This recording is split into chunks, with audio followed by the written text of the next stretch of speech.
empire in just 200 years. They had to devise engineering systems which were extraordinary for their age. Their civilization rivaled Rome in its sophistication. The Aztecs had the best technology that could be produced in the conditions of which they lived.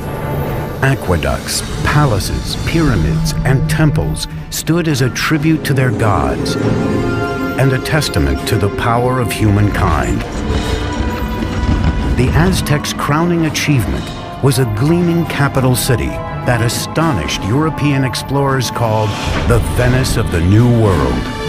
The city spread out, glittering against its canals and its lake, bedecked with fine trees and beautiful mansions. Their thirst for power and blood set them on a course for destruction.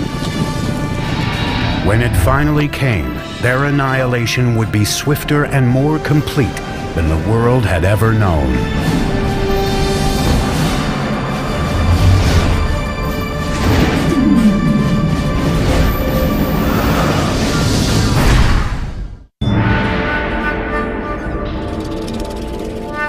(1325 AD), central Mexico, near modern-day Mexico City.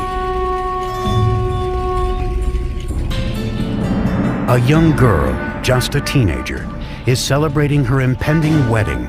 She is the daughter of a tribal king, and she is about to join a new tribe that has been a guest of her kingdom. That tribe is now known as the Aztecs. As part of the ritual, 5 Aztec noblemen lead her to an ancient temple for the ceremony. But as she reaches the top, the noblemen suddenly veer her away from the altar and onto a slab of stone in front of the temple, one used for sacrifice. Each man holds a limb, while a 5th lifts an obsidian knife high in the air. With one searing move, he slashes it through her chest and extracts her still beating heart. That evening, the king is invited to a ceremony to celebrate the marriage.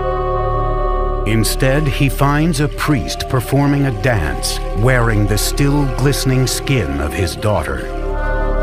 As part of the ritual, the Aztecs had flayed her to honor the god of fertility. He saw this and he was absolutely horrified at what he saw, his dear daughter. And so he and his forces immediately chased the Aztecs into the lake and onto this island where they sought refuge. The marshy island was an unwelcoming place. Yet it was from here that the Aztecs would beat the odds against them and forge the most powerful empire of the Americas.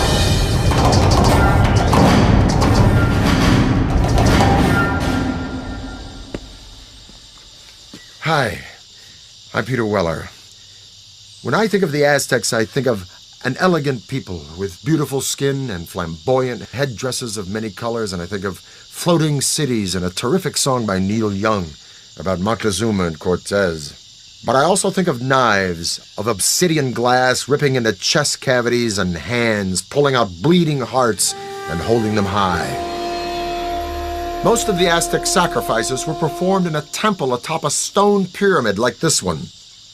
The Aztecs felt that without these offerings, the sun would literally cease to rise and the universe would die. Now, Aztec history is a fusion of fact and myth. But what we do know is that this murder, as horrific as it was, not only marked the beginning of the Aztec Empire, it also marked the location from where it would rise. The island the Aztecs were banished to after their disastrous sacrifice of the princess was in Lake Texcoco, the largest of 5 interconnected lakes covering a valley about 40 by 70 miles. Today, this once vast and open valley is teeming with what is modern-day Mexico City, one of the largest cities in the world. But 700 years ago, the island was so swampy, no one had laid claim to it. Now, as they gazed on the lake, the Aztec leader Tenoch announced to his followers that he had seen an eagle perched on a cactus in the middle of the lake, a sign from the gods that they had found their new home. They would name their city Tenochtitlan. Life is tough for the Aztecs in the early days of Tenochtitlan, but they have a vision of a powerful city modeled on an ancient and legendary city just 25 miles away. They called this city Teotihuacan, or City of the Gods. We know very little about Teotihuacan because all we have is the archaeological remains. We don't have any writing, we don't have any documentation that really fleshes out what went on at this big city. It was in ruins even in Aztec times, but they believed it to be the stomping grounds of the gods and the literal birthplace of the sun itself. The place the Aztecs most revered in Teotihuacan was a pyramid that rose above the tree line. It was called the Pyramid of the Sun. The massive Sun Pyramid contains 1 million cubic yards of earth and stone, with a base roughly the same as the Great Pyramid of Giza in Egypt. The Aztecs believed Teotihuacan was laid out in the image of the cosmos, created by their gods. Now it was this image they would attempt to replicate in the construction of their new city, Tenochtitlan. Taking on the challenge would be an Aztec leader named Acamapichtli. In 1376, he embarked on an ambitious plan to engineer an advanced city at Tenochtitlan. But there was a problem. The swampy islands that they took over needed a lot of work. When they started to build anything, it would begin to subside. There was simply no foundation on which to build. The Aztec solution would revolutionize the architecture of the Americas. They began by anchoring their buildings deep in the ground using a system of pilings made from wood. Workers cut stakes into 30-foot lengths, 3 to 4 inches wide. These were driven into the soft ground to make a foundation. The pilings were often surrounded with volcanic stone to add strength. Masons and bricklayers could then build walls on top of this base with confidence. They have found wooden pylons to hold the foundations of the pyramids. The fact that it didn't sink or the fact that it didn't just topple, I think that's a major feat of engineering.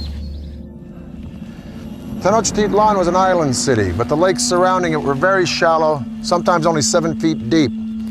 The whole thing looked like a giant metroplex floating on a pond.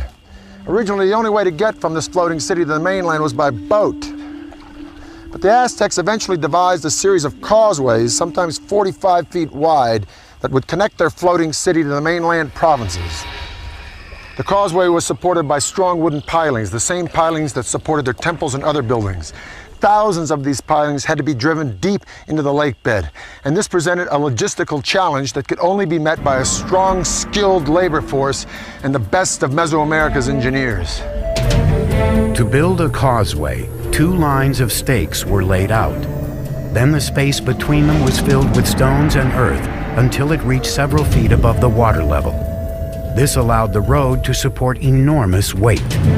These causeways were built very straight, they were very wide, with bridges that would open up that connected the city to the north, to the west, and to the south. The roads enabled the Aztecs to transport larger, heavier materials for building. But this presented a new challenge. There were no beasts of burden in Mesoamerica, so everything had to be done with humans. No carts, no wheel. Small loads would be carried on the back with a rope hung from the forehead.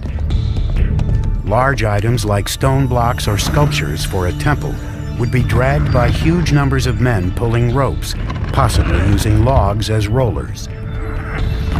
Legend has it one stone bound for a temple required a force of 50,000 men to drag it from the mountains on the mainland across the causeway and into the city. The causeways would also present the Aztecs with a new way to get fresh water to Tenochtitlan. In the past, the Aztecs had transported water in canoes from the shore. But a huge boom in the city's population meant they needed a higher-tech solution to keep up with demand. They wanted to use water from the springs on the mainland, and so they wanted to build an aqueduct. But the springs were under control of the dominant tribe in the region, the ruthless Tepanecs. The Tepanecs were the controllers or the dominators of all the valley. They had a very strong empire. So they were the lords of the valley. So the Aztecs were tributary subjects to them. As the Aztec population grew, tensions with the Tepanecs began to simmer. Now the Aztecs decided to issue an ultimatum that could change the balance of power in the region. The people of Tenochtitlan not only demanded that the Tepanecs give them the water, but also demanded that they help construct the aqueduct. The Tepanecs' answer was swift and brutal. The Tepanec king, Maxtla, sent assassins who murdered the reigning Aztec leader in cold blood. This was the final straw. After decades of domination, the Aztecs would finally make their move and wage war against their ruthless overlords. And they would launch a series of wildly ambitious building projects around their growing island city that would earn them a reputation as the greatest engineers of the Americas. It is 1428, and the Aztecs have declared war on their overlords, a tribe called the Tepanecs. But to defeat the Tepanecs, they would need a little help from their neighbors. The Aztecs approached the nearby city-state of Texcoco. There, a decisive leader was on the rise. His name was Nezahualcoyotl, and his domineering leadership would be instrumental in forging the Aztec Empire. With Nezahualcoyotl at their side, the Aztec underdogs would go for the jugular. They launched an all-out attack on the Tepanec capital. After a siege of more than 100 days, they broke through Tepanec defenses and slaughtered their oppressors. After capturing the Tepanec king, Maxtla, King Nezahualcoyotl personally cut out his heart and sprinkled his blood into the waters of Lake Texcoco. Suddenly, the tables had turned. That is the exact moment of the beginning of the empire, and the Aztecs became the leaders of the Valley of Mexico.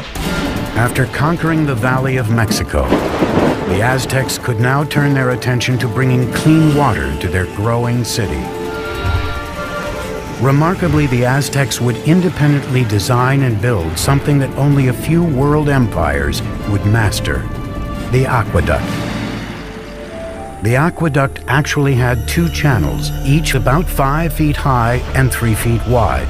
One would be cleaned and maintained, while the other was being used so the water flow was never interrupted. The twin-tube aqueduct ran for 3 miles from the mainland to the center of the island city. In town, water streamed into public fountains and reservoirs, and was distributed to the public in large clay jars or by canoe. In comparison to the Europeans, the Aztec were a very clean people. We know that the Aztec emperor bathed twice a day. So in terms of hygiene, the Aztec people was much more advanced than the Europeans. While the Aztec nobles were bathing in luxury, at this time in Europe, plague caused by unsanitary conditions was killing millions. King Nezahualcoyotl's own bath was one of the most unique in the Americas. It was fed by a sophisticated aqueduct system that also brought running water to his palace grounds. Behind me is the hill of Tetzcoatzinco. And on this hill, Nezahualcoyotl built a fantastic pleasure palace. And around this palace, a virtual botanical garden filled with all of the exotic flowers of Mesoamerica. Nezahualcoyotl brought water from the Sierra Nevada mountains all the way down to here, into this hill, to his palace, just to water his plants. To install an aqueduct there, Nezahualcoyotl had to fill a huge gorge between Tetzcocinco and the next hill. As the water arrived at the first hill, it gathered in small pools built to control the speed of the flow before it reached the aqueduct. After crossing the aqueduct, the water ran in a circuit around Tetzcocinco Hill, spilling off over the sides in rock-cut waterfalls to water the gardens. It ended up in a nearly perfectly round rock-cut pool called the King's Bath. And from here, he could look upon his domain at Texcoco, and he could look down at the botanical gardens that he was watering with his fantastic aqueducts. It is indeed a bath fit for a king. By the mid-15th century, with their empire on the rise, it was time for the Aztecs to choose a sovereign leader. He was called Moctezuma, and he would be the first of two emperors with this now famous name. Moctezuma's first order of business was to extend the empire's borders. The Aztecs captured city-states southward to the valley of Oaxaca, westward to the Pacific, and east toward the Gulf of Mexico. By 1449, the empire contained as many as 15 million people. In the short span of 100 years, the Aztecs accomplished the impossible. They had toppled the Mesoamerican world order. But while the Aztecs dominated militarily, their island city was vulnerable to a different kind of enemy. Like New Orleans, Tenochtitlan was constantly doing battle with water. And one of Moctezuma's first projects was to protect his city from the deluge of water surrounding it. This is what is left of Lake Xochimilco, in the southern part of Mexico City, in Aztec times, the city of Tenochtitlan. This lake, like the other four lakes that surrounded the city, were spring-fed. Thus, there were no rivers or streams into which it could drain. And if it rained hard enough, the water would rise up and sweep over the land and into the city itself. And this is exactly what happened in the mid-1400s when a flood of catastrophic proportions swept into Tenochtitlan. The city and the empire it commanded were almost completely destroyed, and the Aztec civilization had to once again rely upon the genius of its engineers, and one engineer in particular. Moctezuma enlisted the help of his old ally Nezahualcoyotl to protect the city he was rebuilding from the lake. Nezahualcoyotl would design a solution that would make him the greatest engineer on the continent. His plan was to create a safe zone around the city with a huge dike that would protect Tenochtitlan and its inhabitants. It was designed to be larger than any earthwork anywhere in the Americas at the time, running for 10 miles just east of the city from the southern edge of the lake across to the north. The walls were a wickerwork construction made of sticks, reeds, stone, and earth. Since the lake was shallow, the dike was only about 12 feet in height, but some 27 feet wide. Nezahualcoyotl fitted the dike with sluice gates, most likely wooden doors that would be raised or lowered to control the water level behind it. The dike also served another purpose. It protected their water supply. It was important to build some sort of protective mechanism to keep salt water out of the freshwater western part of the lake. An army marches on its stomach, so said Napoleon. Now, an ample food supply for civilians is a no-brainer in the critical development of any civilization. But the Aztecs perfected a unique method, not only to provide a substantial food supply for its civilian populace, but to fuel the military expansion of its empire. This revolutionary engineering was called Chinampas, a system that allowed them to literally create new land to farm and to live on. If you're going to have a city of any size, you have to provide room for them. And so what they did was build up these chinampas in the lake bed. Basically, a chinampa is an artificial island built in the lake. They looked like narrow football fields, about 300 feet long by about 30 feet wide. A chinampa was built by weaving a web of sticks floating in the water and piling reeds on top of them. Mud was then scraped from the lake bottom and piled atop the reeds to form the chinampa. It took 4 to 6 men 8 days to build the average chinampa. They were connected to the city by massive navigational canals that would take thousands of men months to build. A chinampa like this one could produce up to 7 crops a year, whereas a farm on the mainland could yield 1, maybe 2, maybe 3 at the most. As a crop was ready to harvest on a chinampa, seedlings from another would be sprouting out of mud that would be spread on a boat adjacent to the chinampa. Then when the seedlings were ready, they'd be transported to the chinampa, and this cycle would be repeated over and over and over again on hundreds and then thousands of chinampas. Now, it was this technology that transformed Tenochtitlan from just another tribal town in the 14th century to a dominant and thriving city-state. With their city's infrastructure in place and vast lands under their control, the Aztecs would push the boundaries of their empire further than ever before. They'd create a far-flung network of roads, Aztec superhighways. But as the empire grew, so too did their practice of human sacrifice. Soon, rivers of blood would be flowing through the streets of Tenochtitlan.